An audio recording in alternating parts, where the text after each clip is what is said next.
아니 잠깐만요. 누리버스는 성남시에서 다니는 거 아닌가요? 네, 그렇습니다. 그리고 고양시에도 고양 누리버스가 다니지요. 대중교통 관련 여행, 그 외의 일상, 움직이는 물체 등의 영상을 올리는 유튜버, 출발하는 버스 사진을 즐겁게 찍고 그 버스에 대한 이야기를 알려주는 태평역. 이번 콘텐츠는 대화역 정류장에서 찍은 버스입니다. 즐거운 시청 바랍니다. 영상을 시청하기 전에 잠시 멈추고 시청 전 안내사항을 먼저 참고해주세요. 여러분들 제가 대화역에 왜 갔을까요? 혹시 여행하다가 지나갔을 것 같다 느끼시나요? 그렇게 느끼신다면 정답입니다. 그날도 여행을 했었습니다. 그날 어떤 여행을 했는지는 다음 영상에 공개하겠습니다. 97번 버스는 고양시에서 김포시를 이어주는 버스 노선 중 하나인데요. 코로나 이전에는 10대 이상으로 운행한 덕분에 이용객이 많았습니다. 그러나 코로나 이후로는 계속 감차가 되면서 현재는 1시간 간격으로 운행하고 있으며 아직까지도 과거 인가대수 회복이 안 되고 있습니다. 인가대수 회복을 기원하며 이 노선 역시 타보고 싶습니다. 8407번 버스는 안양시에서 고양시를 이어주는 노선이며 경기 순환버스 중에서는 유일하게 KD 운송그룹에서 운행하지 않습니다. 이 노선 역시 나중에 타보고 싶습니다. 3300번 버스는 고양시에서 인천공항을 이어주는 직행좌석버스가 아닌 공항버스입니다. 도색은 직행좌석버스라서 오해받을만 하지만 해당 노선은 공항버스로 수도권 통합요금제 적용 대상이 아니며 가격은 성인 교통카드 기준 8,500원입니다. 직행좌석버스처럼 보이는 이 노선 타보고 싶습니다. N002번 버스는 덕이지구에서 킨텍스역을 이어주는 노선이며 다른 고양 누리버스들과는 달리 운행 구간에 오지 구간이 적습니다. 누리버스는 성남시에도 있는데 성남 누리버스도 안 타봤고 고양 누리버스는 더더욱 타본 적이 없기 때문에 이러한 누리버스 노선들을 나중에 타보고 싶습니다.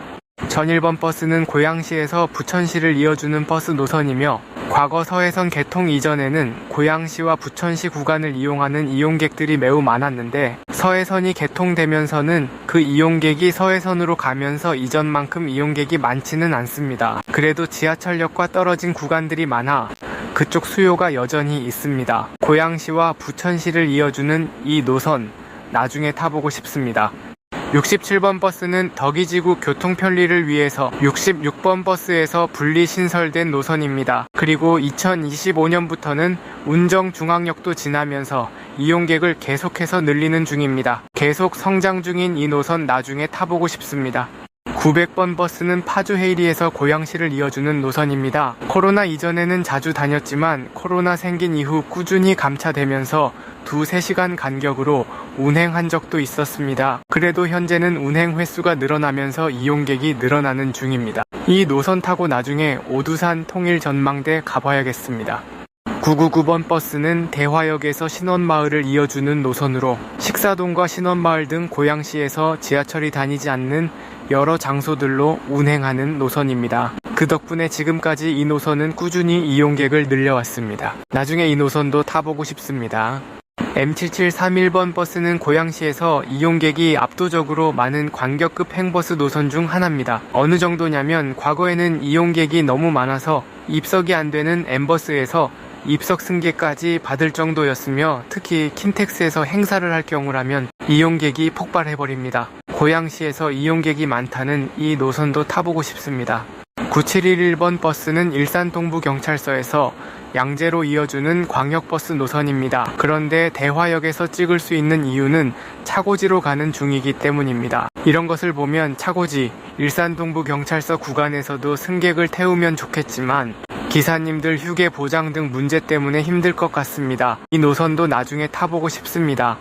65번 버스는 교에서 신촌을 이어주는 노선이며 최초 신설 당시에는 대화동에서 신촌을 이어주는 75번이었습니다. 75번으로 운행했을 당시에는 배차 간격이 길어서 이용객이 저조했지만 65번으로 바뀐 이후에는 노선 연장과 증차로 인해 이용객이 많이 늘었습니다. 노선 변경 후 이용객이 증가한 이 노선 나중에 타보고 싶습니다.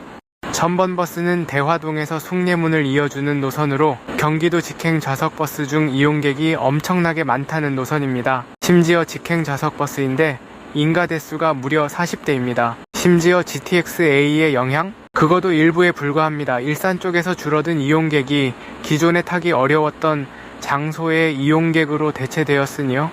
83번 버스는 고양시 풍동에서 킨텍스를 이어주는 노선으로 과거에는 082번 마을버스로 운행했습니다. 그러다가 고양시 마을버스들을 시내버스들로 바꾸는 정책으로 인해 시내버스로 바뀌었습니다. 마을버스로 운행 당시부터 지금까지 이용객이 계속 많습니다. 이 노선도 나중에 타보고 싶습니다.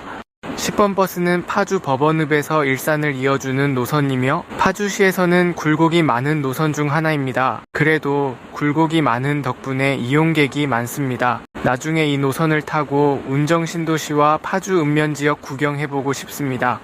이 노선은 아까도 이야기했듯이 이용객이 매우 많다 보니 2층 버스도 다니는 중입니다. 그런데도 꽉 차는 것을 보면 이 버스 대단하다 생각합니다. 707번 버스는 과거 9701번 광역버스에서 현관 전환된 노선으로 현관 전환 이전에도 구간 이용객이 있었으나 간선버스로 전환된 이후에는 이용객이 더욱 많이 늘어났습니다. 현관 전환 이후 이용객이 엄청 늘어난 이 노선 타보고 싶습니다.